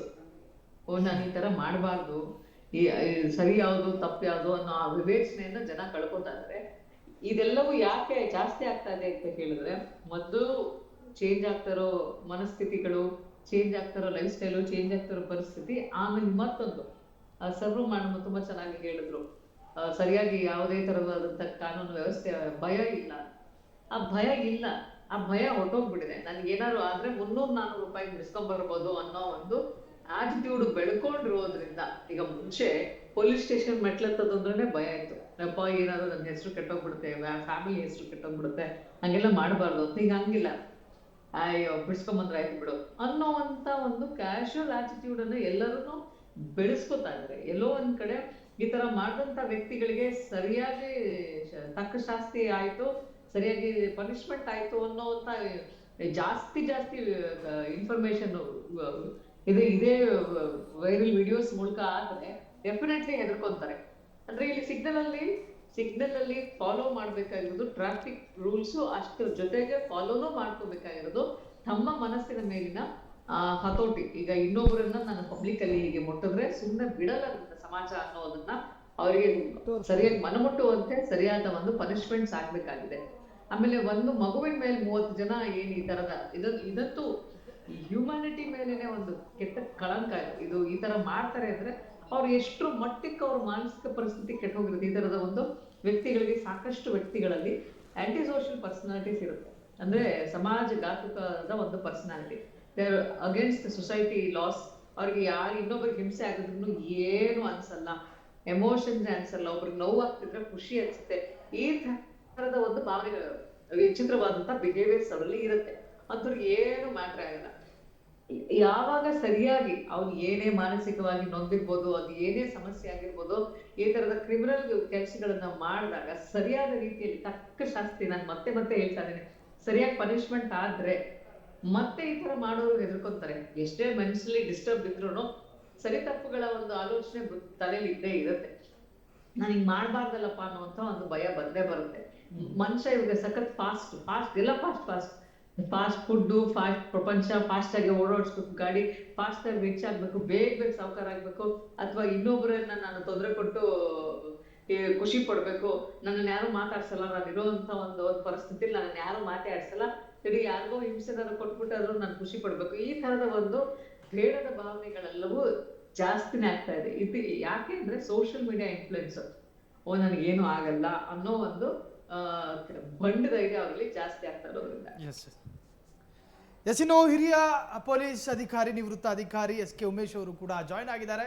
ಅವರನ್ನು ಕೂಡ ಆತ್ಮೀಯವಾಗಿ ಕಾರ್ಯಕ್ರಮಕ್ಕೆ ನಾನು ಸ್ವಾಗತ ಮಾಡ್ತಾ ಇದ್ದೀನಿ. ಉಮೇಶ್ ಸರ್, ಟೆಕ್ನಾಲಜಿ ಮುಂದುವರೆದಿದೆ, ಜೊತೆಗೆ ನಮ್ಮ ರಾಜ್ಯದ ಗೃಹ ಇಲಾಖೆ ಅಂದರೆ ಒಂದು ಸ್ವಲ್ಪ ನಾವು ರೋಮಾಂಚನಕಾರಿಯಾಗಿ ಹೇಳಬಹುದಾದ ಸ್ಥಿತಿಗೆ ಬಂದಿದ್ದೀವಿ. ಹಿಂಗೆಲ್ಲ ಇದ್ರೂ ಕೂಡ 112 ಟೋಲ್ ಫ್ರೀ ನಂಬರ್ ಇದೆ. ಹಿಂಗೆಲ್ಲವೂ ಇದ್ರೂ ಗರ್ಭಿಣಿ ಹೆಣ್ಣು ಮಗಳನ್ನು ಪೀಡನೆ ಮಾಡಲಾಗ್ತಾ ಇದೆ ನಮ್ಮ ರಾಜ್ಯದಲ್ಲಿ. ನಿಮಿಷಕ್ಕೊಂದು ರೋಡ್ ರೇಜ್ ಪ್ರಕರಣಗಳು ದಾಖಲಾಗ್ತಾ ಇದೆ. ಹಣ್ಣು ಮುದುಕಿಯ ಹಸಿ ಕಿವಿ ಕೈ ಹಾಕಿಬಿಟ್ಟು ಕಿವಿ ಸಮೇತ ಕಿತ್ತು ಪರಾರಿ ಆಗ್ತಾ ಇದ್ದಾರೆ ಪುಂಡರು. ಇವೆಲ್ಲವೂ ಕಂಟ್ರೋಲ್ ಆಗೋದು ಇನ್ಯಾವ ಪಕ್ಷ ಬಂದಾಗ ಅಥವಾ ಇನ್ಯಾವ ಸರ್ಕಾರ ಆಡಳಿತದಲ್ಲಿರುವಾಗ ಅಂತ ನೋಡಿ. ನಾವು ಓವರಾಲ್ ಪೊಲೀಸಿಂಗ್ ನಾವು ನೋಡಿದಾಗ ಅಂತಂದ್ರೆ ಬಹಳ ವರ್ಷಗಳಿಂದ ನಾವು ನೋಡ್ಕೊಂಡು ಬಂದ್ರೆ ಅಂದ್ರೆ ನಾವು 1995 ನಿರಂತರವಾಗಿ ಬೆಂಗಳೂರು ನಗರ ಪೊಲೀಸನ್ನ ನೋಡ್ಕೊಂಡು ಬಂದಿದೀವಿ. ಆ ಬೆಂಗಳೂರು ನಗರ ಪೊಲೀಸ್ಗಳಲ್ಲಿ ಈಗೇನ್ ನಾವು ಮಾತಾಡಿದ್ವಲ್ಲ, ಎಲ್ಲಾ ಪ್ರಕರಣಗಳು ಸಹ ಆಗುತ್ತಿದ್ದವು. ಅವಾಗ ಸೋಷಿಯಲ್ ಮೀಡಿಯಾನೇ ಆಗ್ಲಿ, ಯಾವುದೇ ಮೊಬೈಲೇ ಆಗ್ಲಿ, ಏನೂ ಇರಲಿಲ್ಲ. ಆದಾದ ಪ್ರಕರಣಗಳು ಆಯಾ ಕಾಲಕ್ಕೆ ಆಗೋಗ್ಬಿಟ್ಟು ನಿಂತೋಗ್ಬಿಡ್ತವೆ ಅಂತ ಅನ್ನುವಂಥದ್ದೆಲ್ಲ. ಇವೆಲ್ಲ ಮಾನವನ ಏನು ವ್ಯತಿರಿಕ್ತ ಮನೋಭಾವನೆಗಳಿರ್ತಾವ ನೋಡಿ. ಕಳ್ತನ ಮಾಡಬೇಕು ಅನ್ನುವಂಥ ದುಷ್ಟ ಬುದ್ಧಿ, ಆಮೇಲೆ ಕೊಲೆ ಮಾಡ್ಬಿಟ್ಟು ಎತ್ಕೊಂಡು ಹೋಗ್ಬಿಡ್ಬೇಕು ಅನ್ನುವಂಥ ಒಂದು ನಾಲಾಯಕು ಅದೊಂದು ದುಷ್ಟ ಬುದ್ಧಿಗಳು, ಈ ತರ ಒಂದು ಬಿಹೇವಿಯರ್ ಆಟಿಟ್ಯೂಡ್ಸ್ ಇರ್ತಾವ ನೋಡಿ. ಇವುಗಳಿಗೆ ಎಂದೂ ಯಾವತ್ತೂ ಕಡವಾಡ ಅನ್ನುವಂಥದ್ದು ನನ್ನ ಲೆಕ್ಕದಲ್ಲಿ ಜನಸಂಖ್ಯೆಗೆ ಆಧಾರವಾಗಿ ಬೆಳ್ಕೊಂಡು ಹೋಗ್ತಾನೆ ಇರ್ತವೆ ಇವು. ಆದ್ರೆ ಏನಾಗುತ್ತೆ ಒಂದ್ ವಿಚಾರ, ಏನಪ್ಪಾ ಇದು ಆ ಸರ್ಕಾರ ಬಂತು ಕಂಟ್ರೋಲ್ ಮಾಡ್ಬಿಟ್ಟು, ಈ ಸರ್ಕಾರ ಬಂತು ಕಂಟ್ರೋಲ್ ಮಾಡ್ಬಿಟ್ಟು, ಇದೆಲ್ಲ ಆಗಿದ ಕೆಲಸ. ಯಾವುದೇ ಸರ್ಕಾರಗಳು ಬಂದ್ರು ಆ ಸರ್ಕಾರಗಳ ಆಡಳಿತ ವರ್ಗದಲ್ಲಿರ್ತಕ್ಕಂಥವ್ರು ಕೆಲಸ ಮಾಡ್ತಕ್ಕಂಥವ್ರು ನಾವೇ ನಿರಂತರ 31 ವರ್ಷ ಕೆಲಸ ಮಾಡಿದ್ವಿ. ಯಾವ ಸರ್ಕಾರ ಮೇಲೆ ಕೆಲಸ ಮಾಡ್ತಾ ಇದೆ ಅಂತ ಅನ್ನುವಂಥದ್ದೇ ಪರಿವೇನೆ ನಮ್ಗೆ ಇರ್ತಿರ್ಲಿಲ್ಲ. ನಾನ್ ಪೊಲೀಸ್ ಕೆಲಸ ನಾನು ಸರಿಯಾಗಿ ಮಾಡ್ಬೇಕು, ಅವ್ರಿಗೆ ಸರಿಯಾಗಿ ಇಡಬೇಕು, ಭಯ ಹುಟ್ಟಿಸ್ಬೇಕು, ಮತ್ತೆ ಶಿಕ್ಷೆ ತಗೊಳ್ಳೋ ಪ್ರಯತ್ನ ಪಡಬೇಕು, ಪತ್ತೆ ಆಗದೆ ಇರುವಂತ ಕೇಸ್ಗಳನ್ನ ಪತ್ತೆ ಮಾಡಬೇಕು. ಆಮೇಲೆ ಈ ತರ ಆದವ್ರಿಗೆ ಹೆಂಗೆ ನನ್ನ ಮಟ್ಟದಲ್ಲಿ ಇವನ್ನ ರೋಡ್ ರೇಸ್ಗಳೇ ಸಣ್ಣ ಪುಟ್ಟ ಈ ಪ್ರತಿರೋಧಗಳಿಗೆ ಹೆಂಗೆ ನಾವು ಅವ್ರನ್ನ ಕಿಪ್ಪಿಸಾಕ್ಬೇಕು, ಇದೆಲ್ಲ ನಮ್ದೇ ಆದಂತ ಒಂದು ಪ್ಲಾನ್ಗಳಿರ್ತದೆ. ಪೊಲೀಸ್ ಅಧಿಕಾರಿಗಳಿಗೆ ಒಂದು ಪ್ಲಾನು. ಅದೇ ತರನೇ ಯಾವ ಕಾರಣಕ್ಕೂ ಎಂದೂ ಯಾವತ್ತೂ ನಮ್ಗೆ ಆ ಮಟ್ಟದ ಸರ್ಕಾರಗಳು ಬಂದು ನಮ್ಮ ತಲೆ ಮೇಲೆ ಬಂದು ಕೂತ್ಕೊಂಡು ಯಾವ್ದೋ ಕೆಟ್ಟ ಸರ್ಕಾರ ಬಂತು ಜಾಸ್ತಿ ಆಗ್ಬಿಟ್ಟು, ಇನ್ನೊಂದು ಯಾವ್ದೋ ಸರ್ಕಾರ ಇನ್ನೊಂದು ಆ ತರ ಯಾವ್ದು ಇಲ್ವೇ ಇಲ್ಲ. ನಮ್ಮ ಮೇಲೆ ನಮಗ್ ಬರ್ತಕ್ಕಂಥದ್ದು ಹೊರೆ ಯಾವುದು ಅಂದ್ರೆ DCP ಅವ್ರು ಅಷ್ಟೇನೆ. DCP ಅವ್ರು ಏನು ಆದೇಶಗಳ ನೇರವಾದಂತ ಆದೇಶಗಳು ನಮ್ಮ ಮೇಲೆ ಬರ್ತವೆ.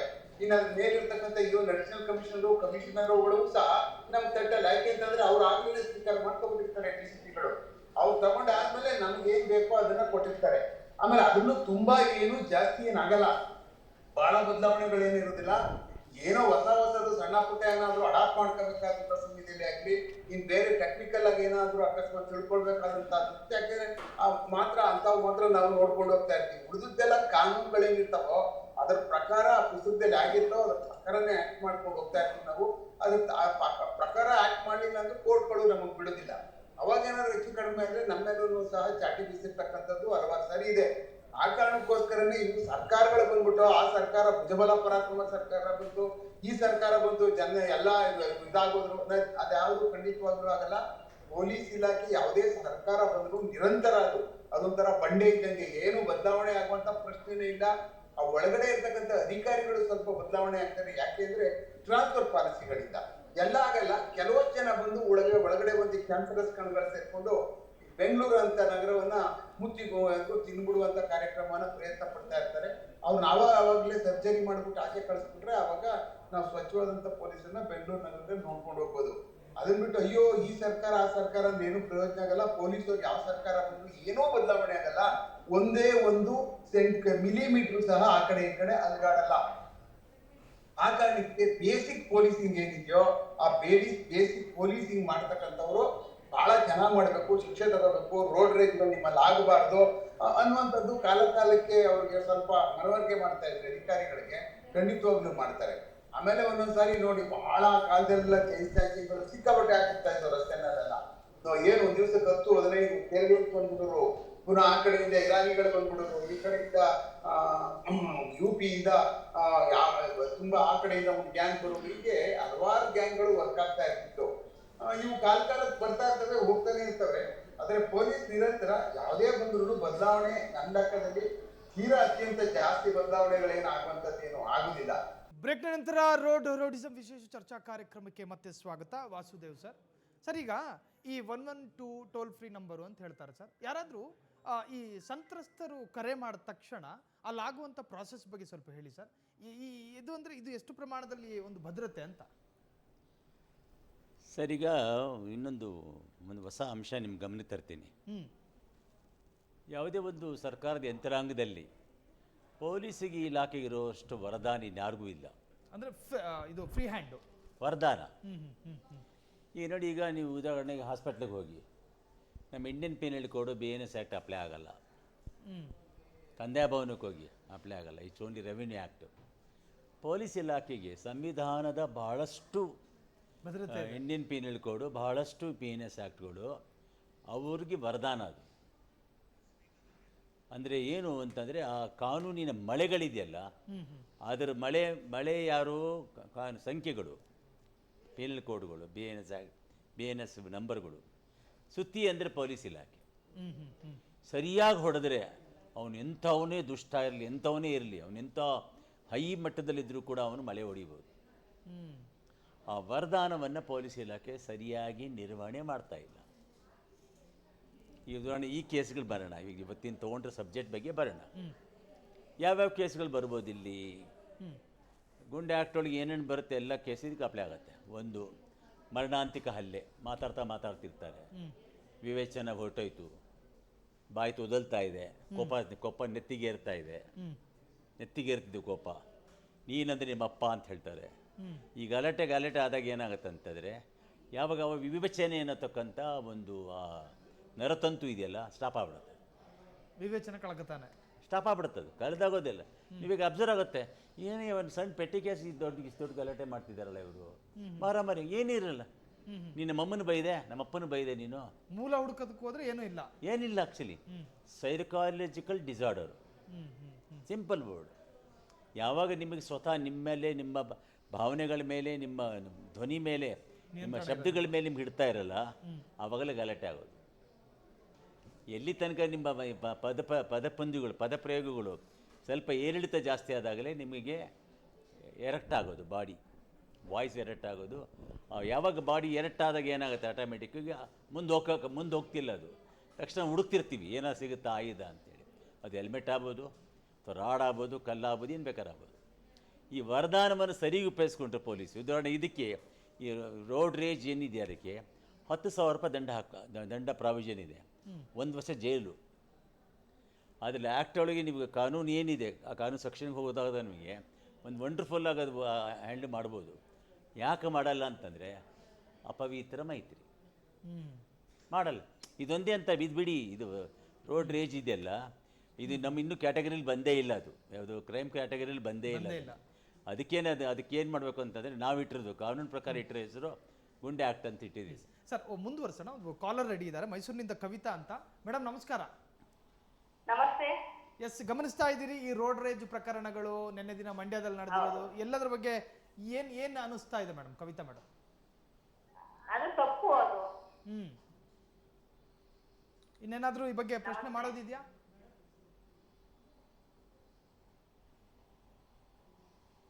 ಹೇಳಿ ಕವಿತಾ ಅವರೇ, ಏನಾದ್ರೂ ಕೇಳೋದಿದ್ಯಾ? ಕೇಳ್ತಾ ಇದೆ ಇವಾಗ. ಟಿವಿ ವಾಲ್ಯೂಮ್ ಅನ್ನ ಕಡಿಮೆ ಮಾಡಿ. ಈ ಬಗ್ಗೆ ಏನಾದ್ರೂ ಪ್ರಶ್ನೆ ಕೇಳೋದಿದ್ರೆ ಕೇಳಬಹುದು. ಇದು ತಪ್ಪು ಸರ್. ಇದು ವೀಲಿಂಗ್ ಮಾಡೋದಿದೆಯಲ್ಲ, ತುಂಬಾನೇ ತಪ್ಪು ಅದು. ನಾವು ಎಷ್ಟೋ ಎಲ್ಲ ಹೇಳ್ತೀವಿ, ಬೇಕಾಗಿ ಈ ಹುಡುಗರು ಓಡಿದಾರಲ್ಲ ಹಳ್ಳಿಗಳಲ್ಲೂ ಅಷ್ಟೇನೆ, ಅವ್ರದ್ದು ನಾವು ನೋಡ್ಲಿ, ಜನರು ನೋಡ್ಲಿ ಅಂತಾನೆ ನಂತರ ಇನ್ನೂ ಒಬ್ಬ ಹುಡುಗ ಅದೇ ತರ ಮಾಡ್ಲಿ ಅಂದ್ಬಿಟ್ಟು ಅವರು ಈ ಬೈಕ್ ನ ಫುಲ್ ಹಿಂದ್ಗಡೆ ಚಕ್ರ ಈ ರೀತಿ ಮಾಡ್ಬಿಟ್ಟು ಫುಲ್ ಎತ್ಬಿಡ್ತಾರೆ ಮುಂದಿನ ಚಕ್ರ. ಅದು ತಪ್ಪು, ಅದು ಒಳ್ಳೇದಲ್ಲ. ನಾವು ಎಷ್ಟೋ ಹೇಳ್ತೀವಿ, ಬೈತೀವಿ, ಅವ್ರು ನಮ್ಮ ಮಾತನ್ನ ಕೇಳಲ್ಲ, ಅವರು ದೊಡ್ಡವ್ರ ಮಾತು ಕೇಳಲ್ಲ. ಇವಾಗ ಅವರು ಪ್ರತಿ ಮನೆಯ ಮಕ್ಕಳನ್ನ ಆ ಮನೆಯ ಪೋಷಕರು ಕಂಟ್ರೋಲ್ ನಲ್ಲಿ ಇಟ್ಕೋಬೇಕು. ಈಗ ಉದಾಹರಣೆಗೆ ನಿಮ್ಮ ಮನೆಯ ಮಕ್ಕಳನ್ನ ನೀವು ಕಂಟ್ರೋಲ್ ಅಲ್ಲಿ ಇಟ್ಕೋಬೇಕು.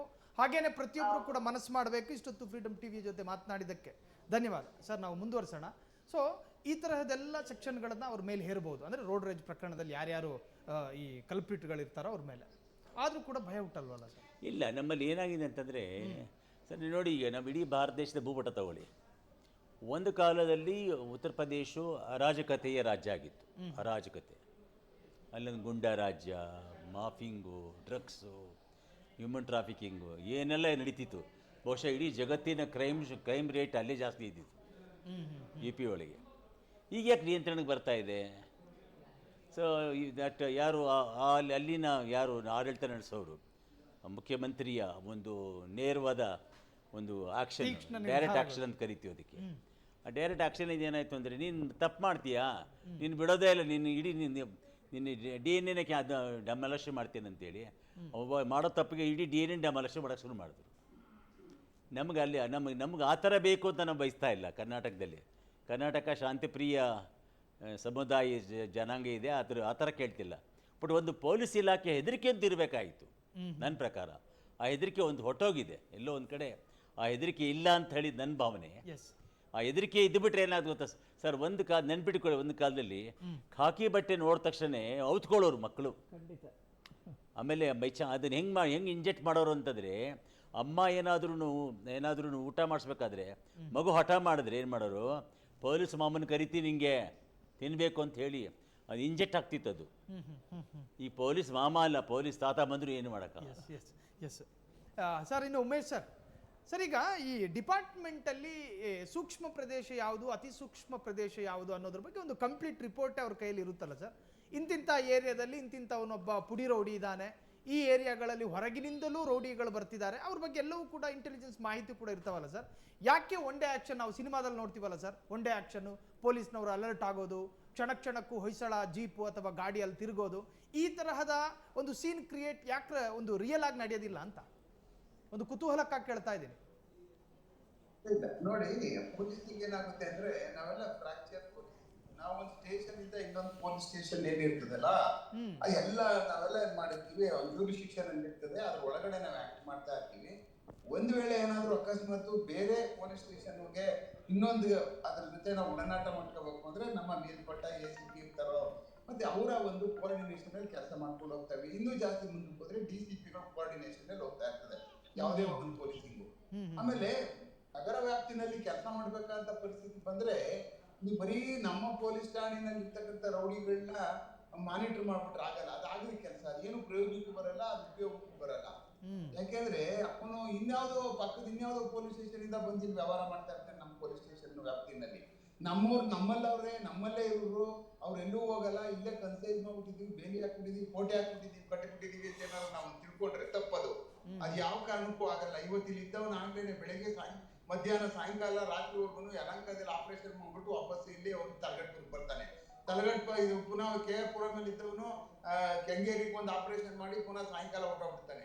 ಹಾಗೆ ಬೆಂಗಳೂರಿನ ಈ ತರದ ಒಂದು ಚಟುವಟಿಕೆಗಳನ್ನ ನಿಯಂತ್ರಿಸಬೇಕು ಅಂತ ಅಂದಾಗ ಕಾಲಕ್ಕೆ ಸರಿಯಾದಂತಹ ಸರ್ಜರಿಗಳು ನಡೀಬೇಕು. ಅಂದ್ರೆ ಇವಾಗ ನೋಡಿ, ರೋಡ್ ರೇಜ್ ಪ್ರಕರಣಗಳಲ್ಲಿ ಸಾಮಾನ್ಯವಾಗಿ 90% ಮೇಲ್ಪಟ್ಟ ಪ್ರಕರಣಗಳಲ್ಲಿ ಬೋರ್ಡ್ಗಳಿಲ್ಲ. ಅಂದ್ರೆ ವೆಹಿಕಲ್ಗಳ ಹಿಂದೆ ಬೋರ್ಡ್ ಇರಲ್ಲ, ಹೆಸರುಗಳಿರಲ್ಲ, ಅಲ್ಲೇ ನೇಮ್ ಪ್ಲೇಟ್ಗಳಿರೋದಿಲ್ಲ, ನಂಬರ್ಗಳು ಹಾಕಿರಲ್ಲ. ಅದಕ್ಕೆ ಮೊದಲೇನ್ ಮಾಡ್ತಾ ಇದ್ರು, ಒಂದು ಆದೇಶಗಳೆಲ್ಲ ಹೆಂಗ್ ನಡೀತಾ ಇತ್ತು ಅಂದ್ರೆ ನಾವೇನ್ ಮಾಡ್ತಾ ಇದ್ವಿ ಅಂದ್ರೆ, ರಾತ್ರಿ ಲೈನ್ ಬೀಟ್ ಗಸ್ತಲ್ಲಿ ಇರ್ತೀವಲ್ಲ, ಯಾವ್ಯಾವ ಗಾಡಿನಲ್ಲಿ ಯಾವ ಗಾಡಿಗೆ ನಂಬರ್ ಪ್ಲೇಟ್ಗಳಿಲ್ಲ, ಆ ಗಾಡಿಗಳನ್ನ ಸಾಧ್ಯ ಆದ್ರೆ ಲಿಫ್ಟ್ ಮಾಡ್ಕೊಂಡು ಸ್ಟೇಷನ್ ತಗೊಂಡು ಬಂದ್ಬಿಡುವಂಥದ್ದು. ಇಲ್ಲಾಂದ್ರೆ ಯಾರ್ದು ಆ ಗಾಡಿ ಅಂತ ಬೆಳಗ್ಗೆ ಪತ್ತೆ ಮಾಡಿ ಯಾಕೆ ನಂಬರ್ ಪ್ಲೇಟ್ ಇಲ್ಲ ಅಂತ ಅನ್ನುವಂಥದ್ದು ಅವನನ್ನ ಮೊದಲನೇದಾಗಿ ಎಕ್ಸರ್ಸೈಸ್ ಮಾಡುವಂಥದ್ದು. ಅದನ್ನ ಎಲ್ಲ ಮಾಡಬೇಕು ಅಂತಂದ್ರೆ ಮೇಜರು ಎಲ್ಲಿ ನೀವು ಹೇಳಿದ್ರಲ್ಲ ಸೂಕ್ಷ್ಮ ಮತ್ತು ಅತಿ ಸೂಕ್ಷ್ಮ ಪ್ರದೇಶಗಳಿರ್ತಾವಲ್ಲ, ಅದೇ ಜಾಗದಿಂದ ಅವ್ರು ಬರ್ತಕ್ಕಂಥವ್ರು, ಇಲ್ಲಿ ಬರುವಂತವ್ರೆಲ್ಲ ರೋಡ್ ರೈಡ್ ಮಾಡ್ತಕ್ಕಂಥವ್ರೆಲ್ಲ ಬಂದು ಬಹಳ ದೊಡ್ಡ ರಸ್ತೆಗೆ ಬಂದು ಇಲ್ಲಿ ಮುಂದ್ಗಡೆ ವೀಲ್ ಎತ್ಕೊಂಡು ಡ್ಯಾನ್ಸ್ಗಳು ಆಡ್ಕೊಂಡು ಹೋಗ್ತಕ್ಕಂಥವ್ರೆ ಇಂಥವ್ರು. ಆ ಕಾರಣಕ್ಕೆ ಅಲ್ಲಿ ನಾವುಗಳು ಇಂಥ ವೆಹಿಕಲ್ಗಳ ಆಪರೇಷನ್ ಮಾಡುವಂಥದ್ದು, ಮತ್ತೆ ಟ್ರಾಫಿಕ್ ನಲ್ಲಿ ಈ ತರ ವಾಹನಗಳು ಬರ್ತಾ ಇರುವಂತವನ್ನ ತಡೆಯುವಂಥದ್ದು. ಇಡೀ ದಿವಸ ಬರೀ ಈ ತರ ನಂಬರ್ ಇಲ್ಲದೆ ಇರ್ತಕ್ಕಂಥ ವೆಹಿಕಲ್ಗಳನ್ನೇ ಹಿಡಿಬೇಕು ಅವರು, ಬೇರೆ ಏನೂ ಟ್ರಾಫಿಕ್ ನವ್ರು ಕೆಲಸ ಮಾಡಬಾರ್ದು. ಹೋಗ್ಬೇಕು, ನಂಬರ್ ಇದೆಯಾ, ಕರೆಕ್ಟ್ ಇದೆಯಾ, ಸರಿ. ಇದು ಒಂದು ಈ ತರದ್ದು ಮೆಥಾಡಿಕಲಿ ಸಿಸ್ಟಮೆಟಿಕ್ ಆಗಿ ಇಡೀ ಬೆಂಗಳೂರು ಸಿಟಿನಲ್ಲಿ ಒಂದೊಂದು ದಿವಸ ಎರಡೆರಡು ದಿವಸ ನಡೀತಾ ಇದ್ದಾಗ ಏನಾಗುತ್ತೆ ಅಂದ್ರೆ ನಮ್ಗೆ ಈ ತರ ವೆಹಿಕಲ್ಗಳು ಸಿಗ್ತಾನೆ ಇರ್ತವೆ, ನಂಬರ್ಗಳಿಂದ ಇರುವಂತಾವು. ಅವಾಗ ಅವಾಯ್ಡ್ ಮಾಡ್ಬೋದು. ಮತ್ತೆ ರೋಡ್ ರೇಜ್ ಅವ್ರಿಗೆಲ್ಲ ಅಯ್ಯೋ ರಾಮ ಆಚೆ ಹೋಗಕ್ಕಾಗಲ್ಲ ಕಣೆಯ, ಸುಮ್ಮನೆ ಹಿಡ್ಕೊಬಿಡ್ತಾರೆ, ಗಾಡಿ ಕಿತ್ಕೊಬಿಡ್ತಾರೆ, ನಂಬರ್ ಪ್ಲೇಟ್ ಕಿತ್ತಾಕಿದೀವಿ, ಸೀಸ್ ಮಾಡ್ಬಿಡ್ತಾರೆ ಎನ್ನುವಂತ ಭಯ ಶುರುವಾಗ್ತದೆ. ಹೀಗೆ ಪೊಲೀಸರುಗಳ ಆಕ್ಷನ್ ಏನಿದಾವಲ್ಲ ಬಹಳ ಸರಿಯಾದಂತ ರೀತಿನಲ್ಲಿ ಆಗ್ಬೇಕು. ರೋಡ್ ರೈಜ್ ಆಯ್ತವೆ ಅಂದ್ಬಿಟ್ಟು ಸಡನ್ ಆಗಿ ನುಗ್ಗುಬಿಡುದು, ರೋಡ್ ರೈಜ್ ಮಾಡ್ಕೋತಾ ಇದ್ದವನು ಅವನ್ನೆಲ್ಲ ತಗೊಂಡೋಗ್ಬಿಟ್ಟು ಮೀಡಿಯನ್ ಸತ್ತೋಗ್ಬಿಟ್ರೆ ಈ ಕಡೆ ಇವನು ಸಸ್ಪೆಂಡ್ ಮಾಡ್ಬಿಡ್ತಾರೆ. ಜನನು ಹಿಂಗೇನ್ ಮಾಡೋಕ್ಕೇನು ಕೆಲಸ ಇಲ್ವಲ್ಲೇ, ಅವನು ಇಷ್ಟೊಂದು ಕಳ್ಳರವ್ರೆ, ಡಕಾಯಿತರುಗಳವ್ರೆ, ಅದನ್ನು ಬಿಟ್ಬಿಟ್ಟು ಏನೋ ಒಂದು ವೀಲ್ ಎತ್ಕೊಂಡು ಹೋಯ್ತಾವನೆ, ಹೋಗಿ ನುಗ್ಗುಬಿಟ್ಟು ನೋಡ ಸಾಯಿಸ್ಬಿಟ್ರಲ್ಲ ಪೊಲೀಸರು ಅಂತ ಅನ್ನುವಂಥದ್ದು ಇವೆಲ್ಲ ತಪ್ಪುತ್ತವೆ.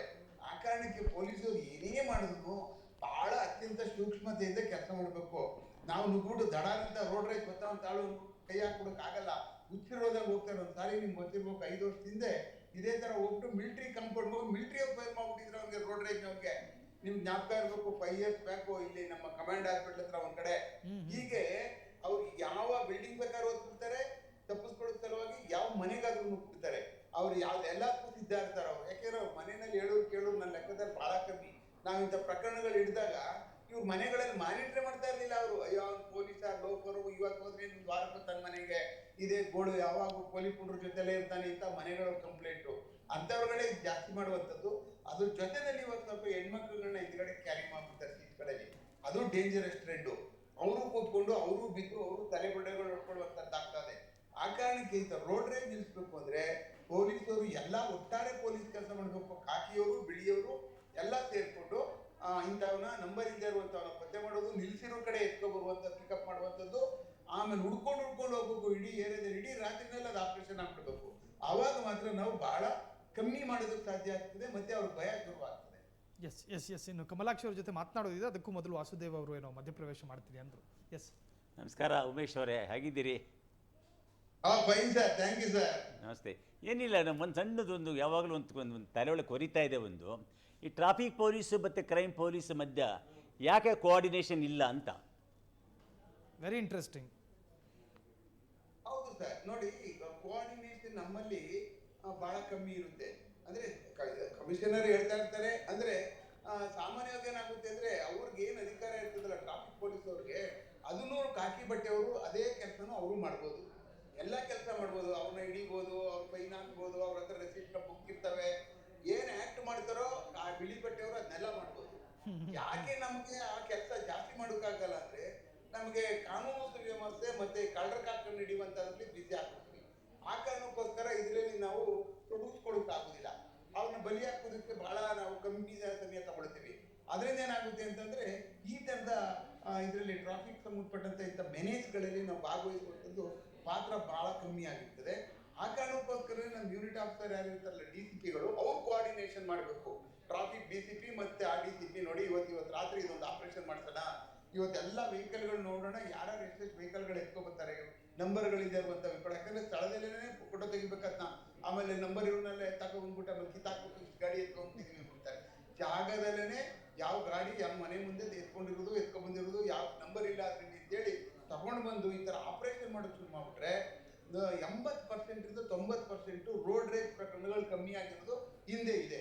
ಅದನ್ನ ಮಾಡ್ಬೇಕು. ಆಕ್ಚುಲಿ ಕೋಆರ್ಡಿನೇಷನ್ ಯಾಕಿಲ್ಲ ಅಂತ ನಾನು ಹೇಳಿದೆ ತಮಗೆ, ನನಗೆ ನನ್ನ ಲೆಕ್ಕದಲ್ಲಿ ಸ್ಥೂಲವಾಗಿ ತಮ್ಗೆ ಅರ್ಥ ಆಗಿರ್ಬೇಕು sir. Thank you. Yes thank you sir. ಇನ್ನು ಪದ್ಮಾಕ್ಷಿ ಮೇಡಮ್, ಈ ಕೋಪ ಅನ್ನೋದು ಕೆಲ ವರ್ಗ ಏನು ಅನ್ಕೊಂಡಿದೆ ಅಂದರೆ ಇದು ಗಂಡಸುತನದ ಸಂಕೇತ ಅನ್ಕೊಂಡಿದ್ದಾರೆ. ಈ ಕೋಪ ಅನ್ನೋದು ಮನುಷ್ಯನ ದೌರ್ಬಲ್ಯ ಅಲ್ವಾ ಮೇಡಮ್? ಈ ಕೋಪದಿಂದಲೇ ನಮ್ಮ ಬೆಂಗಳೂರಿನಲ್ಲಿ ನಡೆದಿರುವ ಭಾಗಶಃ ರೋಡ್ ರೇಜ್ ಪ್ರಕರಣಕ್ಕೂ ಮೂಲ ಕಾರಣ ಈ ಕೋಪ ಅನ್ನೋದು. ಈ ಕೋಪ ನಿಯಂತ್ರಣಕ್ಕೆ ಏನು ಮಾಡಬೇಕು? ಅಥವಾ ಇದೊಂದು ರೋಗನ, ಖಿನ್ನತೆನ, ಏನಿದು? ಈಗ ಮಾನಸಿಕವಾದಂತಹ ಒಂದು ಸಮಸ್ಯೆ. ಕೋಪ ಬಂದ ತಕ್ಷಣ ಎಲ್ರೂ ಗಲಾಟೆ ಮಾಡಿ ಕೂಗಾಡಿ ಕೆಚ್ಚಾಡಕ್ಕಾಗಲ್ಲ. ಒಂದು ಸಿಚುವೇಶನ್ ಅಲ್ಲಿ ಎಲ್ಲರಿಗೂ ಅವ್ರದೇ ಆದಂತ ರಿಯಾಕ್ಷನ್ ಇರುತ್ತೆ. ಈಗ ಕೆಲವೊಬ್ಬರಿಗೆ ಸಿಟ್ಟು ಬರುತ್ತೆ, ಕೆಲವೊಬ್ಬರಿಗೆ ಬೇಜಾರಾಗುತ್ತೆ. ಅವ್ರಿಗೆ ಏನ್ ಗೊತ್ತು, ಅವ್ರು ಯಾವ ರೀತಿ ಬೆಳೆದು ಬಂದಿರ್ತಾರೆ, ಯಾವ ರೀತಿ ಅವ್ರ ಬಾಡಿ ರಿಯಾಕ್ಟ್ ಮಾಡುತ್ತೆ, ಆ ರೀತಿ ರಿಯಾಕ್ಟ್ ಮಾಡ್ತಾರೆ. ಅದು ಒಂಥರ ದೌರ್ಬಲ್ಯನೇ. ಯಾಕಂದ್ರೆ ತನ್ನ ಕೋಪಕ್ಕೆ ಎಷ್ಟೊಂದು ಗಾದೆಗಳಿದೆ. ಕೋಪದ ಕೈಯಲ್ಲಿ ಬುದ್ಧಿ ಕೊಟ್ಟ ಮೇಲೆ ಬಹಳಷ್ಟು ಸಮಸ್ಯೆಗಳಾಗುತ್ತೆ ಅಂತ ಹೇಳಿ, ಬಹಳಷ್ಟು ರಿಲೇಶನ್ಶಿಪ್ ಆಗುತ್ತೆ, ಪ್ರಾಬ್ಲಮ್ಸ್ ಆಗುತ್ತೆ. ಮತ್ತೆ ರಸ್ತೆಯಲ್ಲಿ ಈಗ ಅದು ಎಕ್ಸ್ಪ್ಲನೇಷನ್ ಸರ್ ಚೆನ್ನಾಗಿ ಮಾಡಿದ್ರು. ಎಕ್ಸಾಂಪಲ್, ರೋಡಲ್ಲಿ ನನಗೇನೆ ಆಗಿದ್ದು, ನನ್ನ ಪರ್ಸನಲ್ ಎಕ್ಸ್ಪೀರಿಯನ್ಸ್. ಈಗ ಒಂದು ಸ್ವಲ್ಪ ದಿನದ ಮುಂಚೆ ನಾನು ಕುತ್ಕೊಂಡು ಹೋಗ್ತಿದ್ದಂತ ಆಟೋ ಹುಡುಗ ಡ್ರೈವರ್ ಏನಿದ್ದಾರೆ, ಅವರೇ ಹೋಗಿ ಮುಂದಿನ ಕಾರ್ಗೆ ಹೊಡೆದ್ರು.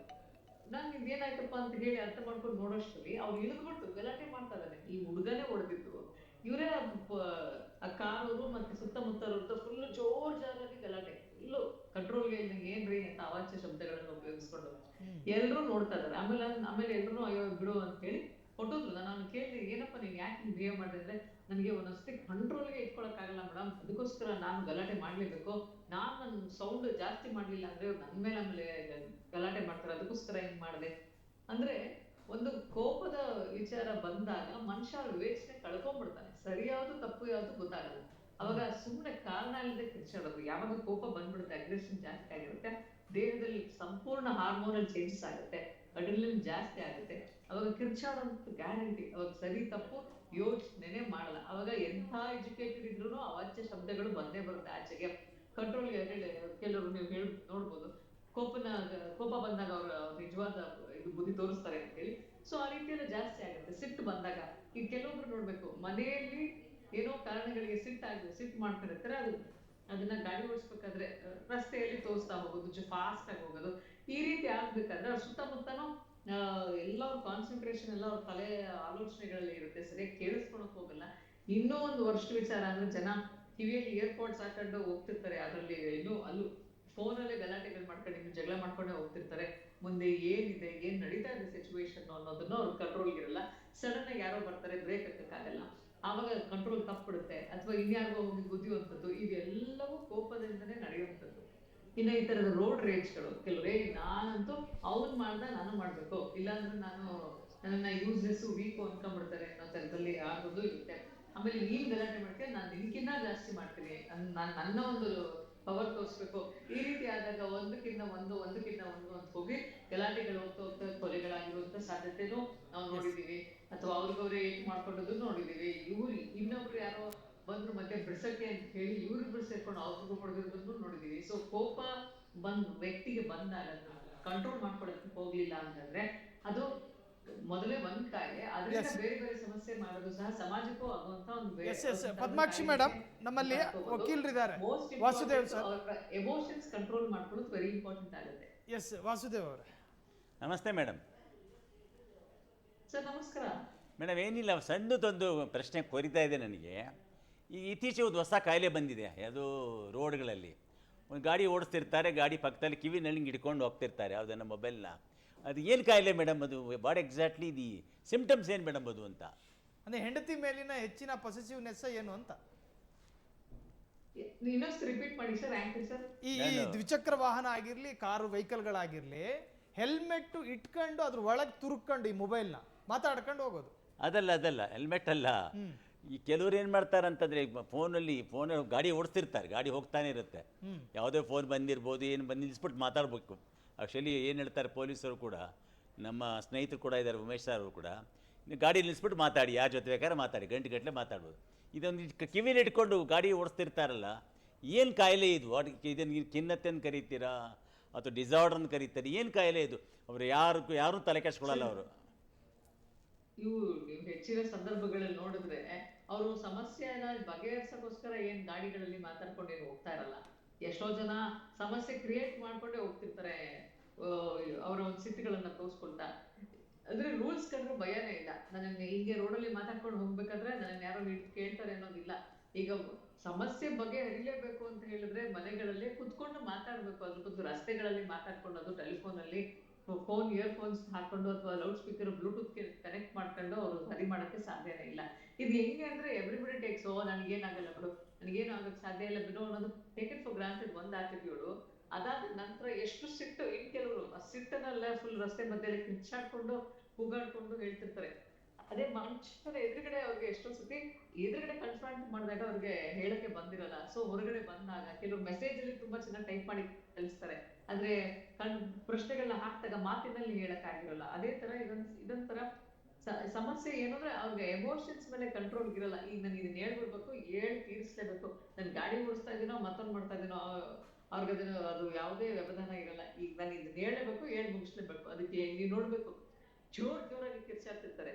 ಸಮಾಧಾನವಾಗಿ ಅದನ್ನ ಹೇಳ್ಬೋದು, ಇಲ್ಲ ನಾನು ವಾಯ್ಸ್ ಬೇಸ್ ಮಾಡಿದ ತಕ್ಷಣ ನಾನು ಸರಿ ಅನ್ನೋ ಒಂದು ಭಾವನೆ ಎಷ್ಟೋ ಜನರಲ್ಲಿ ಇರ್ತಾರೆ. ಜಸ್ಟ್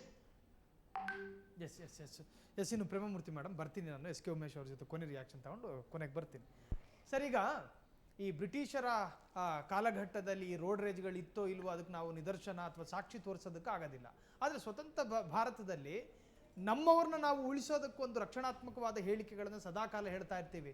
ನಮ್ಮ ಬೆಂಗಳೂರಲ್ಲಿ ಪರಭಾಷಿಕರ ಅಟ್ಟಹಾಸ ಜಾಸ್ತಿ ಆಗ್ತಾ ಇದೆ. ಕೆಲ ಪೊಲೀಸರು ಕೂಡ ಹಿಂಗೆ ಹೇಳೋದು, ಸರ್ ಕನ್ನಡದವರ ಅಧ್ವಾನಗಳಿಗಿಂತಲೂ ಪರಭಾಷಿಕರ ಅಧ್ವಾನ ಜಾಸ್ತಿ ಇಲ್ಲಿ. ಇದು ನಿಜಾನ ಸರ್? ಇದು ನಿಮ್ಮ ಗಮನದಲ್ಲಿರೋ ಹಾಗೆ?